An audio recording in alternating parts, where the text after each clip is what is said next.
Good evening, everyone, and welcome to the final session of Economics and Society webinar series brought to you by Students for Liberty Europe and Foundation for Economic Education. Tonight, we are honored to welcome Dr. Paul Cwik, a fellow of the Mises Institute, professor of economics and finance at University of Mount Olive, and a long-term advocate for Austrian economics. He is also the author of 2024 released book Austrian Business Cycle Theory and Introduction, and his work have appeared in top journals and platforms like the Freeman and the Mises.org. His academic work has been widely recognized, including a citation of his dissertation in the Wall Street Journal. In tonight's talk, National Emergencies and the Price System, Dr. Cwik will dive into how central planning during crisis reports market signal and leads to unintended consequences, drawing from Austrian insights on price theory, capital consumption, and economic coordination. Feel free to drop your questions in the Q&A box below. We will take them at the end of the session. Please join me in warmly welcoming Dr. Paul. Welcome. Thank you. Well, it's really good to be here with all y'all, and I enjoy talking to FEE people and Students for Liberty. I think the first time I've ever lectured to a FEE audience was about 2003, and they invited me to come to New York and visit and talk to the students there. And I've been giving lectures to FEE almost every year since then. With COVID, it kind of threw a wrench into things, but anyway, I'm really happy to be here, and I hope that you guys get something out of it. So they asked me to talk about free is fair, and so I made a PowerPoint presentation, and I'm going to share my screen here with everyone. And now go ahead and tell me if that looks right. So if you could just give me a thumbs up if you guys can see it. Okay. Now it's correct. Yeah, it's Okay, visible. fantastic. So my name is Paul Cwik, and I'm a professor at the University of Mount Olive in North Carolina. And let's get started. So wouldn't it be nice if we could just get everything we wanted for free? Wouldn't that be great? Wouldn't that be an economic utopia? Shouldn't people who do not have enough, or at least for the essentials, should they get that for free? Right? It's like, okay, maybe some people should work and work is good for you, but those people who don't have enough, at least we should provide for them, right? And in fact, some people say it's not even fair if the poor can't get the essentials for free. And didn't Karl Marx also promise that if we adopted socialism, that it would end scarcity? In fact, why not just abandon capitalism and adopt socialism, right? Why not? Sounds like a great picture. But unfortunately, if we look at the actual word utopia, what does it mean? It means nowhere. And that's the unfortunate reality, is that that sort of utopia just doesn't exist. So what's the reality? Well, what we're going to look at are three things. The first is scarcity, then the free market, and then incentives. And then we'll tie it all together at the end. So let's start at the beginning. What is economics? Economics is a study of how people choose when confronted with the reality of scarcity. Now, notice the word scarcity. Scarcity is the important factor here, because without scarcity, I don't ever have to really make a choice. You see, for economists, scarcity means that there's less available than what people want to use it for. So sometimes people have a hard time understanding what scarcity is. Like, does it just mean that there's a limitation? Well, let's reverse it. Let's think of what it would be like in a world of abundance when there is no scarcity. So here we have a picture of an all-you-can-eat buffet. So the lack of scarcity is where you go to an all-you-can-eat buffet and everyone can eat all they want. So scarcity is the opposite of this, where someone has to go with less, someone has to go without, or you can't do it all the same. And even if you're super rich, like Elon Musk or someone, there's a scarcity of time. I can't do everything all at once, even if I have a lot of money. So scarcity is always confronting us. Now, since we live in a world of scarcity, scarcity simply means we can't do everything, which means we're going to have to choose. So, how do we go about choosing, right? Well, the obvious answer is we set goals. And then once we have these goals, we use means to achieve them. These choices are what Austrian economists call purposeful behavior. So let's suppose I want to get an A in a math class. Okay, well, what's going to get me there? Well, what's going to get me there is reading the textbook, completing the homework. Those are the means to achieve my goal. Well, economics is the same, right? We have goals and we have means. But to thrive, to really prosper, we need help from other people. Because even though we have separate goals, humans do better when we work together. And so we want cooperative behavior. But how can we cooperate? Excuse me. It's allergy season right now. And so if you hear me coughing just a little bit, it's because of the pollens. So sorry about that. So how do we coordinate our actions, even if we are very different people with very different goals? Well, let's use a famous example. Who knows how to make a pencil? Well, this little article here was made by Leonard Reed. And if you make a pencil or if you look at a pencil, I mean, it seems simple enough, doesn't it? I mean, what are the ingredients? There's just a few of them. There's wood, there's graphite, which sometimes is called lead, rubber, paint, that little metal thing that holds it together, that's called the ferrule, right? And a couple of other things. But if I put the ingredients right in front of you, could you make a pencil? Well, nobody could. You see, the answer is there is no single person that knows how to make a pencil from starting with zero. You're like, well, that seems odd because I've seen pencils. They exist. That's right. It's a paradox, you see. Even though no one knows how to make it, there's the pencil. So let's dig a little deeper into this. So, why? Well, how does a pencil get made? Well, you have a logger and he cuts down the tree. Okay, fine. But where did he get that axe from? It didn't just magically appear. Where did it come from? And then after he cuts down the tree, it goes to a sawmill. But where did the truck come from? Where did the sawmill come from, right? If we cut it into slats, where do all of the machines come from? They don't just appear. Someone else had to make all of those ingredients. Someone had to make all of those things.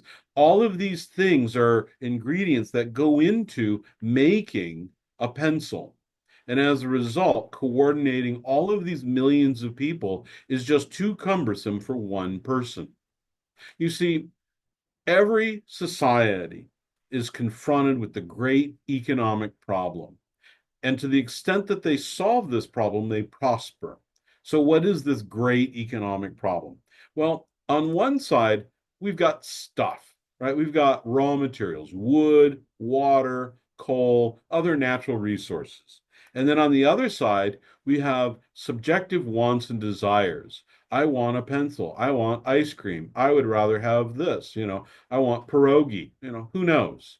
So, in between, we have all of these different plans for production. But which plan should we choose? You see, the people with the wants and desires don't actually tell us anything. They never say, well, what I really want is this. Or even if they do, how can I weight that? How can I measure that? Because it's all subjective. Let's make a more concrete example of this. Suppose we want to build a bridge. Now, you've seen bridges before. What could we build this bridge out of? Well, we could build it out of wood. I've seen wooden bridges. We could build it out of stone, maybe steel and concrete, maybe titanium. But the real question is which combination of resources should we use? Because the steel we put into the bridge is steel that we can't use in a hospital. It's steel that we can't use in a school. It's steel that we cannot use in a grocery store or in a house or in a car or any number of other things. So the big question is how do we allocate scarce resources in such a way that we satisfy the most urgent and intense wants and desires? But in doing so, we do it with the least amount of waste. That's what we want to solve. And that's an incredibly difficult problem to tackle. Well, what's our approach? There are three potential solutions. The first one is capitalism, or sometimes called the free market or free enterprise. It uses a system of profit and loss, but most importantly, at least I think, it places the consumers at the center. They're the decision makers, they're sovereign. No one can tell them what to like or what not to like. To make a distinction between that, let's take a look at another potential solution: central planning. And central planning can come in any number of different ways. It can be international socialism, like communism, or national socialism, like fascism. You have a top-down approach where you have a government that administers the rules. This is how many tires you'll make. This is how many coats you'll make, and how many jackets, and how many cans of beans, and so on.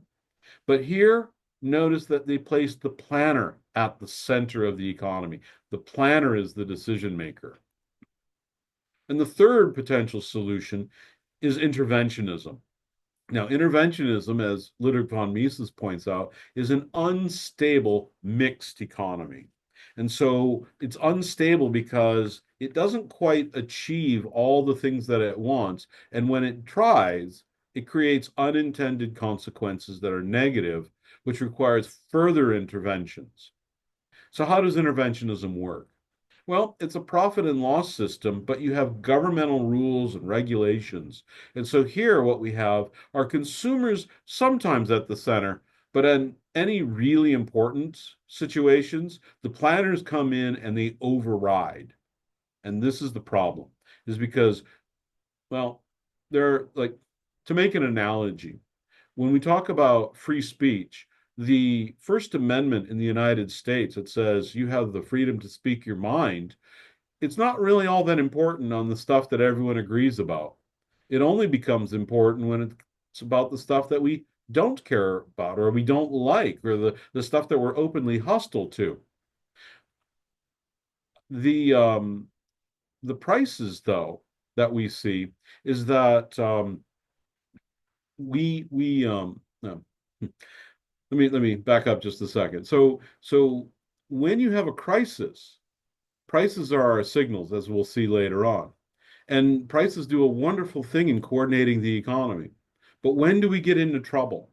We get into trouble when there's a crisis. That's when the government steps in and overrides the system. It's when we need the prices the most, is when the planners stop using prices and turn away from the market economy.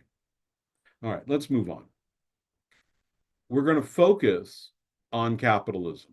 Now, if you want to talk about socialism or interventionism, maybe we can do that at some future fee discussion. So just a little hint and nod to the sponsors here. So, okay. How does capitalism work? Well, let's take a step back. Imagine if you had the ability to use a rich person's bank account for your own goals. In other words, suppose you won $100 million. What would you do with it? Would you be like Scrooge McDuck and just swim in a big pile of money? I mean, no. You see, in order to maintain or grow your wealth, the saver investor, that's you have to use your money in a way that benefits other people. In other words, I have to make a product and I have to sell it to them, but they can choose not to buy it. So I have to make something that they want. Now, who comes into my store? Is it just my family? Well, if that's the case, I wouldn't make very much money. And if it's just my family and friends, I would be broke pretty fast. And so, who am I serving? Who am I producing for? I'm mostly producing for strangers, right? The people who come into my store, the people who go to the bakery, they don't know the owner and the owner doesn't know them. And so, in order to grow your wealth, to maintain your wealth, if you're a rich person, what do you have to do with your wealth? You have to put it to work. And not just put it to work, but you have to put it in a company that's growing. Well, how does a company grow? It has to make a profit, right? Now, where do profits come from? Profits come from the difference between revenue and costs. So, how do I increase my revenue? Well, I need to increase my, well, could I just increase the price? I could, but if I increase the price, what's going to happen? People are going to say it's too expensive, it's too rich for my blood, and they're going to walk away, and I'm going to lose sales. So I really have a hard time increasing my revenue, right? If I lower my price, if demand's elastic, I might be able to undercut some of my competitors and steal some of their customers. But increasing my revenue is really hard to do. And so a smart business person has to decrease their costs, find ways to save labor, right? Using labor saving devices like capital equipment or something like that. Finding a new technique of being able to produce or a new way to reduce your costs. And all of this leads to profit. And so if I'm a rich person and I want to grow my money and I want to keep my wealth, I have to do what? I have to put it into the service of producing goods and services for the average person. That's an amazing thing. I mean, think about the ages before capitalism, the age of kings and queens. What would they do? Did they have to care about the average person, the little guy? Absolutely not. But in the age of capitalism, everyone is focused on the consumer, and there are more regular guys as consumers than anyone else. And that's who's shifting all of the resources. It's in their favor. Let me point an analogy or make an analogy here. So you want to get to paradise, right? You're on a boat and you want to get to paradise. Now, you might look at the captain of the ship, and there he is. He's yelling out all these orders, hard to port, hard to starboard, hoist the mainsail, jib the jib jab. I've run out of nautical things. You might think the captain of the ship is in charge, but you're wrong. You're absolutely wrong. To a third grader, he looks like he's in charge. But if you want to get to paradise, the captain has to follow the navigators. The navigators say, if you want to get to that destination, you have to follow this course. And who's our ship captain? He's our entrepreneur. You might think the CEO of a company is in charge of the company, but he wants profits. He has to listen to the navigator. And who's the navigator? The navigators are the consumers. They have to listen to what the consumers want. Otherwise, you're going to make a horrible Snow White movie and lose hundreds of millions or hundreds of billions of dollars. And so you have to steer between Charybdis and Scylla, right? That's what you have to steer between. Now, maybe as a ship captain, you go this alternate route and you find a quicker way to profits. That's great. But sometimes you're going to hit the rocks and you're going to sink the ship and go into bankruptcy. So by listening to the consumers and paying close attention to them, then you can see the promised land, which is America, by golly. Got that, Europe? I'm just kidding. I like Europe. All right. So it's a feedback mechanism that's critically important. So in capitalism, what is our feedback mechanism? How do we know if we're doing a good job of allocating resources? Well, the market's feedback mechanism includes three things. The first are prices. So when prices move, right, that's a big indicator. Profits and losses. We cannot discount losses. So let's take a look at each of these in turn. How do prices work? Well, the role of prices is that prices are signals of relative scarcity. You see, they communicate to anyone who wishes to see this is the relative scarcity of this item. So, do I need to know what the price of magnesium is? I have no idea, and I don't care, but I don't need that. But let's suppose that you use tin in your manufacturing process and the price of tin goes up. What does that tell you? It says use less, look for substitutes. But it doesn't just tell me which direction to go, use less, look for substitutes, but it also tells me the magnitude. If it goes up 3 cents, big deal. If it goes up 300%, then I really have to move.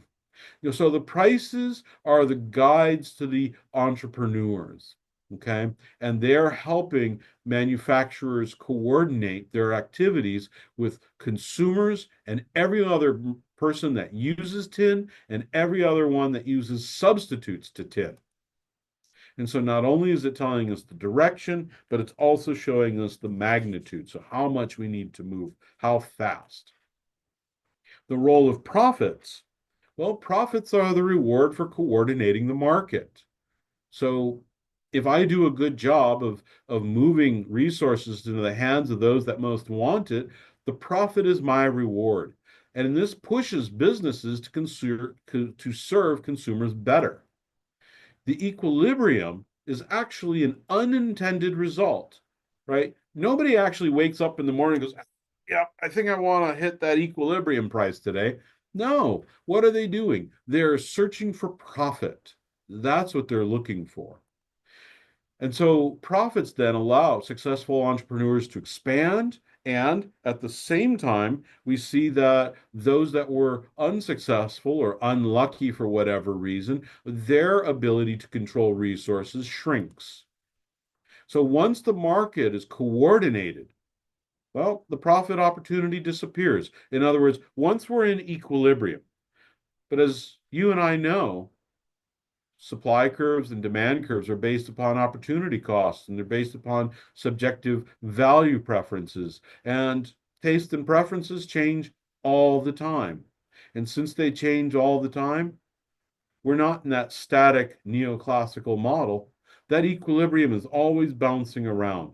And so that means new conditions will change and new profit opportunities will continuously appear. And these profits lead us in the direction of the new valuations. But it's not all roses. You see, we've also got losses. And losses are an important part of the economic ecosystem. I mean, just think of it. Imagine if no tree in the forest ever died. See, when trees die and they fall and they start to rot, what happens? They break down into nutrients, and that becomes food for new growth. Well, economic losses and businesses that go under become the food for new economic enterprises. So there is a big fear of closing business. And that's right? Especially if it's your money. And so we have to manage our costs and we want to conserve our resources. In fact, it's really easy, isn't it? Just to make one mistake and lose the whole business. But if we're looking at it from the perspective of an economist in the macroeconomy, the foreclosures are vital for economic recovery because they then are the fuel for us to rebuild our economy. In 2008, General Motors went bankrupt, but unfortunately, the US government bailed them out. What would happen if they didn't really if they really did go bankrupt and were not bailed out? Well, let's think this through. You would have to pay off all your creditors. And so you would have to sell off all of the assets. So you would sell off Corvette, you would sell off Cadillac. Could another company or individual buy Cadillac? They could. And let's suppose Elon Musk or BMW or somebody bought Cadillac. Would they have to pay top dollar for it? No, they'd get it for a song. It's a fire sale, right? Going out of business sale. Well, if you're going out of business and you sell it at a low price, then the buyer then gets it at a really cheap price. What does that mean? That means this new owner could go to those machines and turn on those machines and build the very same car, produce that car and sell it at the very same price. And when they sell it at the very same price, the new owner could make a profit where the old owner could not. Why? Because his cost structure is so much lower. He bought it for a song, he bought it for a fraction. Now let's put all this together. The prices guide the entrepreneurs towards profits. In other words, to what the consumers really want. The profits then are a measure of success. The losses take resources away from entrepreneurs who do not please their customers, and that's a good thing. The feedback mechanism is what allows the coordination of millions of people's activities. It is continuous, it is up to date, and this solves the great economic problem. But let's go further now. Let's dig in deeper. Let's do some compare and contrast. We know that people respond to incentives. And one of the most important aspects of economics is to tell a coherent story. So economists apply logic and reasoning to human behavior. Knowing how people will change their actions when confronted with a positive or a negative incentive allows economists to predict outcomes of policies. So if I plant an apple seed, I'm not going to get a pear tree. Why? Because it was a seed from an apple. Well, in the same way that I know that an apple tree will come from an apple seed, if I look at an economic policy and I understand human behavior through the lens of economics, I can predict what that policy will yield. So, for example, what happens if you give people unemployment insurance? In other words, what happens if you pay people not to work? What are they going to do? Well, you guessed it, they're not going to work. So I know last time Leonard Reed talked about privatization. So I want to talk a little bit about an opportunity for privatization. I live in North Carolina, right? And so the North Carolina school system is something that is perpetually on the news where I live. Now you're like, well, what's North Carolina like? Well, the population of North Carolina is just over 11 million people. So it's just slightly larger than Czechia, right? Or the Czech Republic. So we have about 1.8 million students.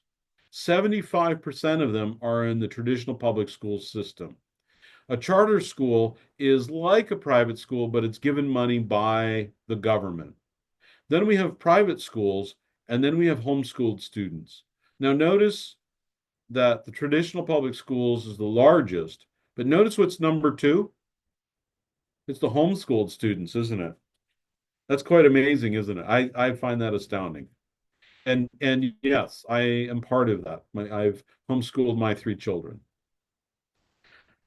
But what we have is public school socialism. So from K through 12, students have very little choice in where they go. I mean, if you're rich, you always have choices. Even in socialism, if you're rich, if you're well connected, you always have choices. But I'm talking about for the average person. You have very little choice of where to go. If you want to go into that private school system, that's expensive. It almost costs as much as some colleges. That's how expensive it is. And the charter school system, you need to put your name into a lottery and you just have to get lucky to get picked. So basically, students have very little choice in where they're going to go. You see, it's determined by where they live. Well, you live in this school district, so you go to that school. Well, can I go to the other school? No. You're just told where you're going to go. Now, the school system is funded by tax dollars, and the government mandates the curriculum. They say, this is what you're going to teach. This is how you're going to teach it. Here are the books. These are the tests. The teachers are very difficult to fire. We have higher rates of pedophilia in the public school system than the priests in the Catholic Church scandal all those years ago.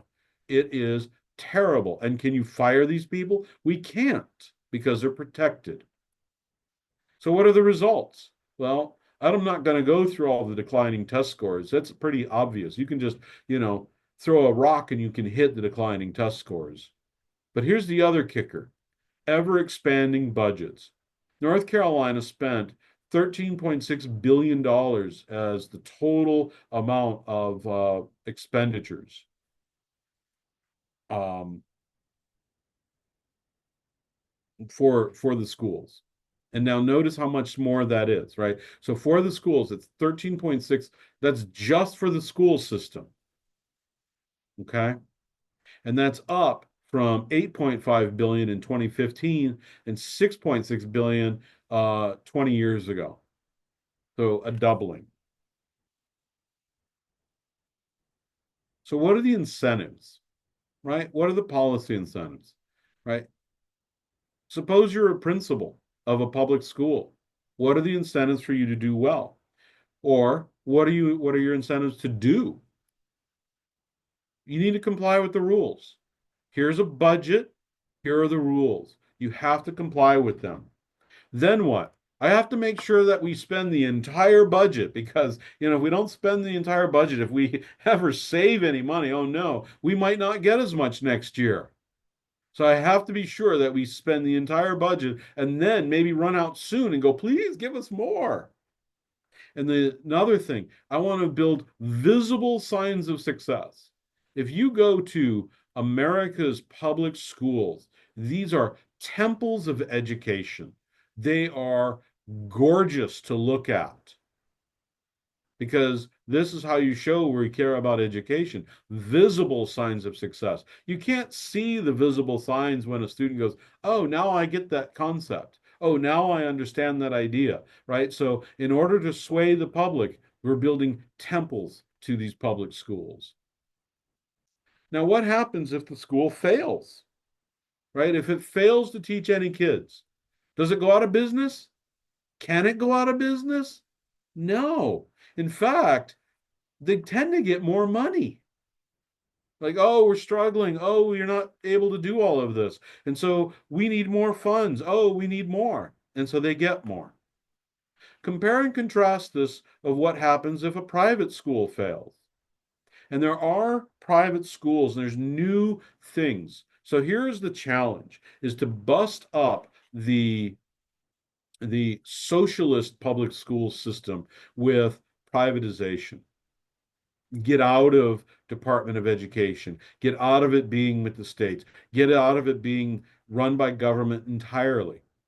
Some of you may have heard of homeschooling, which is great, but there's also new cutting edge schools that have emerged. There's this one school called Alpha School, and you can go look this one up. And what they're doing is you go to school for 6 hours, and then in 2 hours in the morning, they have an individually crafted curriculum for the student. You're like, well, how do you individually create learning for a one particular student? Well, they're using artificial intelligence to craft individual accomplishments and goals. Imagine using that sort of innovation everywhere, right? That sort of thinking out of the box approach is what is completely disincentivized in the public school system. So, what's the real story here? Well, the lesson is about counterfactual reasoning. Anyone can see the scene. That's easy, right?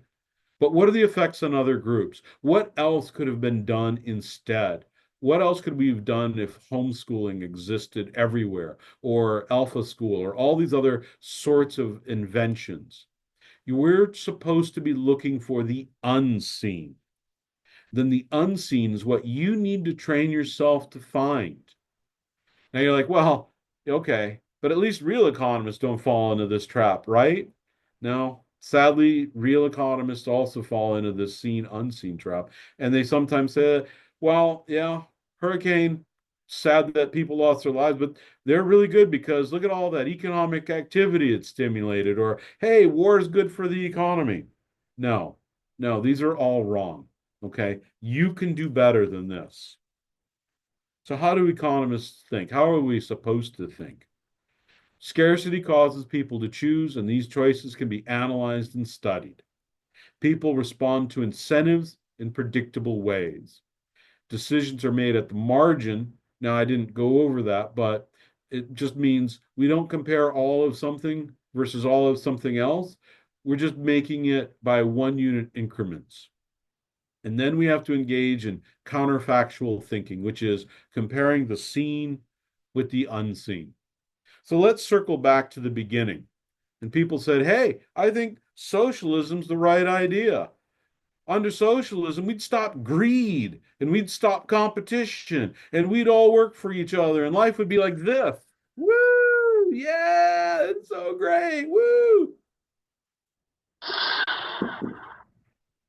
Yeah, unfortunately, the problem isn't greed, it's scarcity. Scarcity is the source of competition, and greed never goes away. And finally, think about that famous Marx saying, from each according to his abilities to each according to his needs. Think about the incentives. They're pulling in opposite directions. So I'm going to take everything from you, right? These are my abilities. Everything you work hard for. Just work, work, work, work. And then I'm going to take it all from you. Well, if that's the case, how hard are you going to work? Well, you're not. And then I'm going to give it to the people who need. Well, who defines a need? I define my needs. So guess what? I'm really super needy now. So I'm going to work very, very little, and I'm going to need and consume a lot, a lot, a lot. And so Marxism is just completely backwards when it comes to incentives. And so what are the empirical results? Okay, let's get to the numbers. What are the empirical results of central planning? Well, what you leads to is 100 million innocent deaths. Because I don't reward anyone for working. What do? I have to penalize people for not working. I don't have the ability to pay people more to go into mines or work the high steel. I don't have positive incentives. I can't offer them higher pay.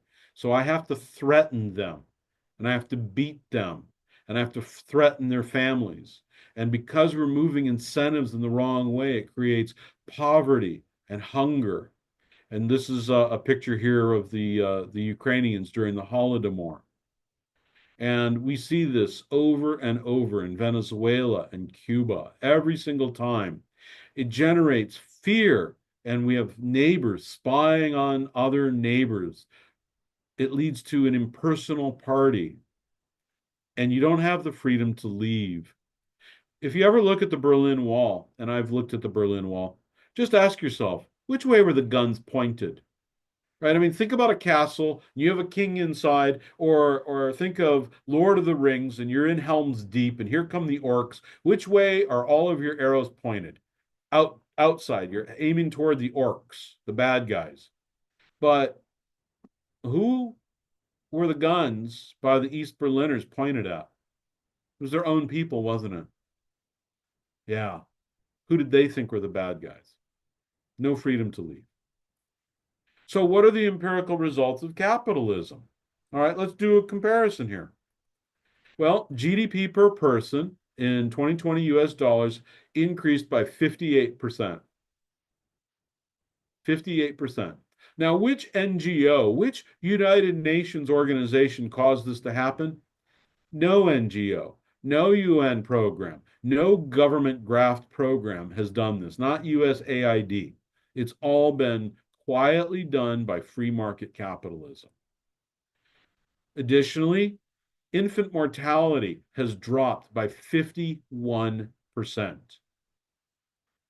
That's an astounding number, quietly, without any fanfare.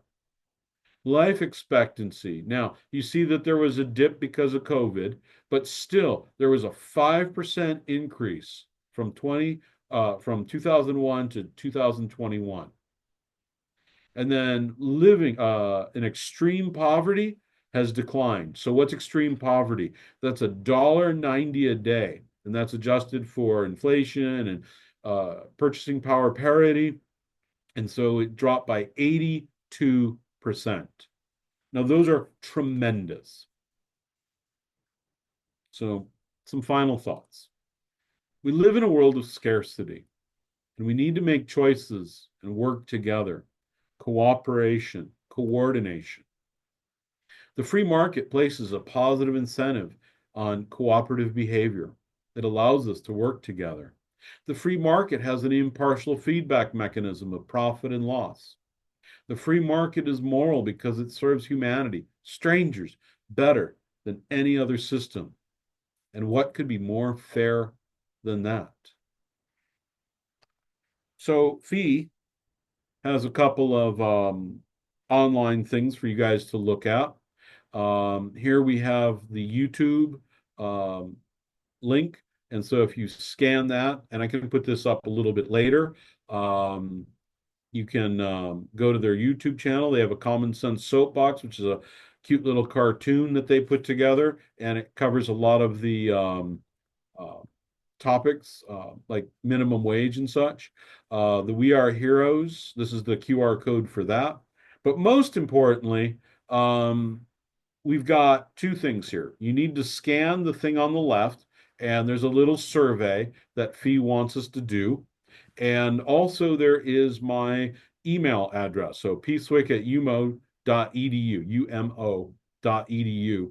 And just tell me, all right, you email me, that's fine. Ask me a question, that's fine. But just tell me where we met, right? Because I meet a lot of different people and say, oh, I was with European Students for Liberty and Fee. So please send that to me. Okay. Now, did you guys want me to stop sharing my screen now, or did you want me to leave this up just for a little bit? Maybe you can leave it for a little bit so people can scan it.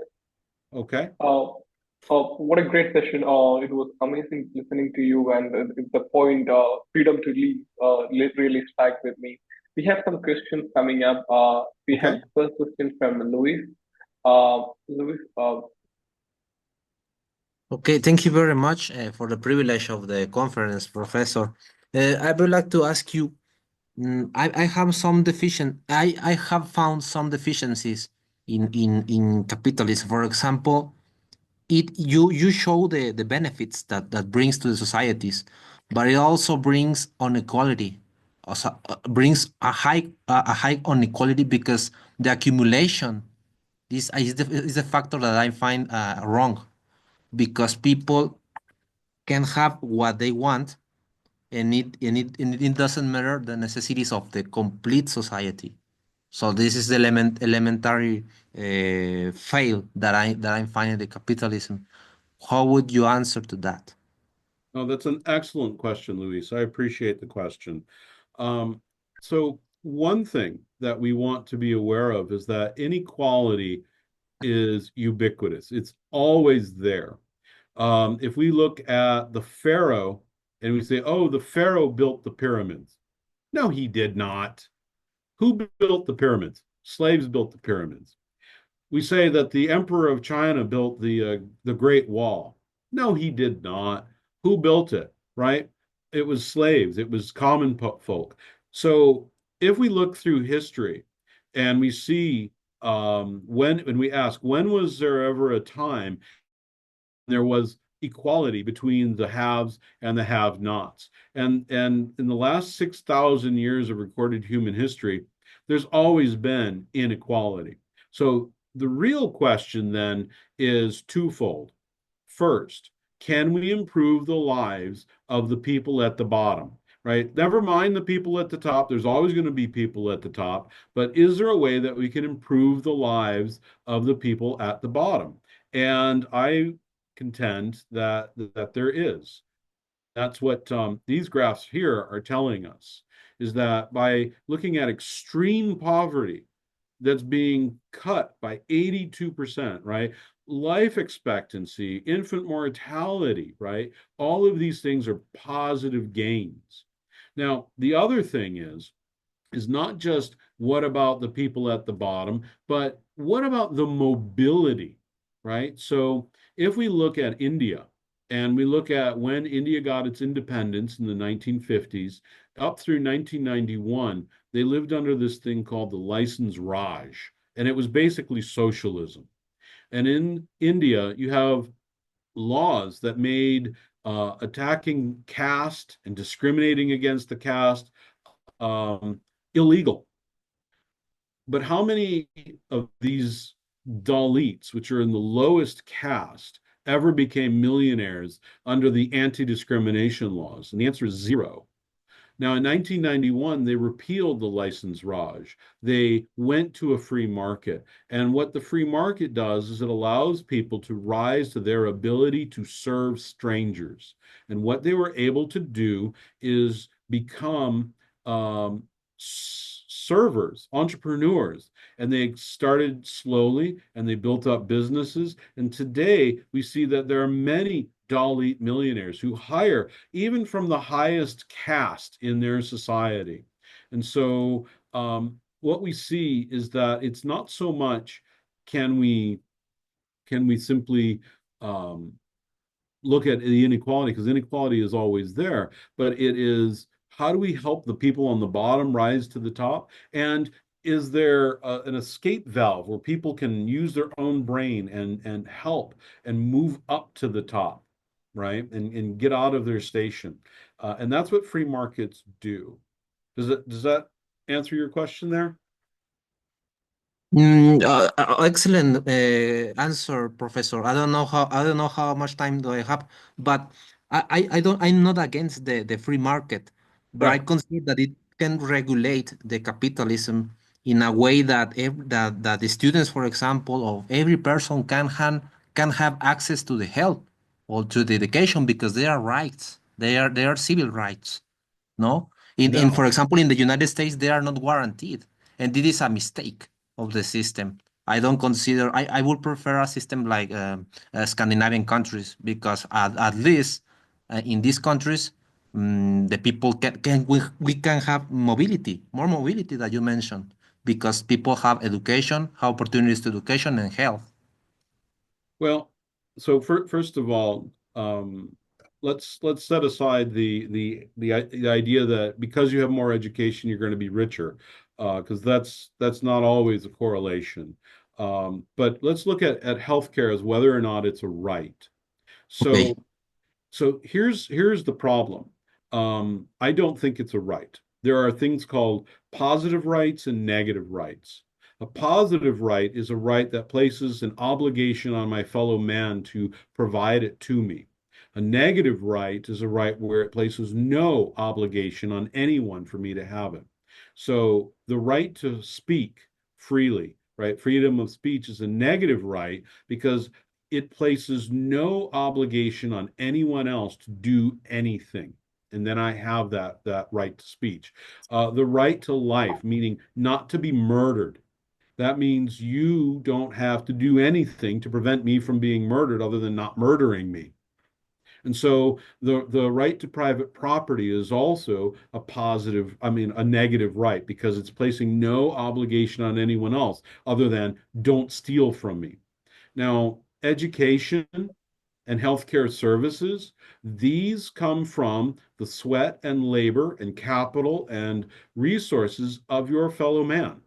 And what you're saying is that you are here and you're going to reach into this person's pocket and take from them for your benefit. Now, it might be that it's to save your life, but how did you get to be above this person? You're enslaving this person. So by saying that you have a right to positive rights, education, healthcare services, or any of these others where someone has to use their time, their talent, their treasure, their resources, you are reaching your hand into their pocket and taking from them. And that is fundamentally immoral. And so by saying that it produces a good result, but that's fruit from a poisonous tree. You cannot start with an immoral act to achieve a moral outcome. And then finally, if we look at how the services are produced, we see how many new medical innovations come out of Sweden. How many new heart procedures, how many new heart operations, how many new pharmaceuticals that save lives come out of Canada or Denmark or Norway? None. It only comes out of those where you see competitive markets. So no, I completely reject that it's a right. And I think that if the United States went to a socialist system, we would see healthcare breakthroughs grind to a halt.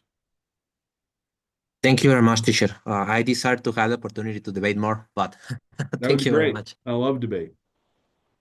Uh, Yeah. you beautifully introduced the concept of incentive, the problem of incentive, and you were bringing in the ideas that James Buchanan put forward, like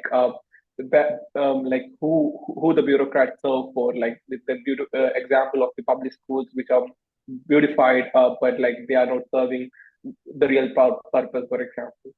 But then we have this economist, including Milton Friedman, introducing the concept of negative income tax, where he's saying that for a free functioning society, there should be a minimum income for the all individuals to start the functioning of a free society. How do you see this argument? Many of these critics say that is same as basic income, like universal basic income or concepts like that, the socialist idea. Um, how do you see those critique and the idea in it? Okay. So the question is what do we do with the indigent, with the people who are poor and cannot help themselves, right? So my uncle is in a facility. He has one leg. He needs constant care all the time. So how do we deal with people like that, right? And first of all, the moral thing is that it's supposed to come from here. It's supposed to come from the human heart, right? That's where compassion comes from, right? And so by taxing somebody and then using that money and giving it to some other thing, that's not compassion. That is false philanthropy, as Friedrich Bastiat calls it. He calls it false philanthropy. You're not actually helping another person. You're using someone else's blood and treasure and talents to help that person. So that's the first thing. Now, let's get to the practical thing. Okay. So in the United States, before we had the big welfare system, we had mutual aid societies. And these mutual aid societies were where people got insurance for health, they got insurance for unemployment, they helped them just socialize. And they were like the Elks Club, the Kiwanis Club, the Knights of Columbus, right? And they were all over the place, they were ubiquitous. There were 500 of these clubs just for blacks in the town of New Orleans in 1900, 1910, something like that. And they all had medical insurance and services back then. This is in 100 years ago. So what happened? Well, the welfare state came in and utterly replaced all of the normal social bonds that used to take place between human beings. And so now somehow it's government's responsibility to take care of all of these people. Well, we are where we are. And so we cannot roll back the clock, snap our fingers, and make things good again, right? So what should we do? Well, some people argue that there needs to be some sort of social safety net, that there should be a negative income tax or some policy like that. And honestly, if we're going to have one of these, you want one which is the most economically efficient. But to be even more blunt, we have so many other fires going on right now. The United States is spending so much money that we won't be able to afford the interest on the debt. And so as libertarians and free market economists and Austrian economists debating these sorts of nuances and these policies that are theoretical, right? Nice, interesting, but my goodness, we really need to make better arguments about changing the hearts and minds of people, about scaling down the obvious stuff like the fraud and the grift that Doge has been exposing. Elon Musk's Department of Governmental Efficiency has been exposing time after time after time. And so while and this is the same argument I make about anarcho-capitalism, right? We need to all of us work together and pull towards the free market because we are so far away from that minarchist anarchist sort of state where we have private institutions that can help each other. That's where we need to put the majority of our time, at least I think. But it is good to have a goal. And so, yes, I think our goal should be to make as much of the public safety net private. I would prefer to have these mutual aid societies be the mechanism that we help the indigent and help people. And I would love to get rid of the income tax entirely. Because it's such an invasive tax. And so to have a negative income tax means I have to admit to having an income tax. But being a realist, I would want the smallest amount of tax we could possibly have and the most efficient mechanism to help people out, and that's usually cash in some form or another rather than goods in kind. So there's my 2 cents on that. Thank you so much. I don't see any other questions coming up.